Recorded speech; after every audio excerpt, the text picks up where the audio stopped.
আসসালামু আলাইকুম everyone, welcome to my channel. নতুন একটা ভিডিওতে আপনাদের সবাইকে সুস্বাগত। গ্রামের বাড়িতে সবাই কুরবানি দিয়েছে, কুরবানির মাংস টাংস কম বেশি সবাই খেয়েছে, রান্না টান্না করেছে।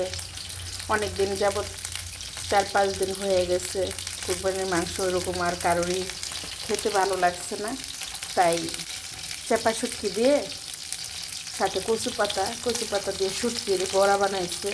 অনেকগুলা বড়া হয়েছে, তো সবাই বাগনি নিয়ে যাবে, আমি নিয়ে যাব, বাড়িতে খাবে, এই জন্য বেশি করে করা হয়েছে। তো আবার আজকের ভিডিওটা দেখে যদি ভালো লাগে লাইক কমেন্ট শেয়ার করে দিবেন। আর কারোর যদি খেতে ইচ্ছা করে তাহলে আমার সাথে যোগাযোগ করবেন, কমেন্ট বক্সে কমেন্ট করে জানাবেন কার কার খেতে ইচ্ছা করে। আলহামদুলিল্লাহ, কুরিয়ার সার্ভিসে সবার কাছে পৌঁছাই দিব। ধন্যবাদ সবাইকে, আল্লাহ হাফেজ।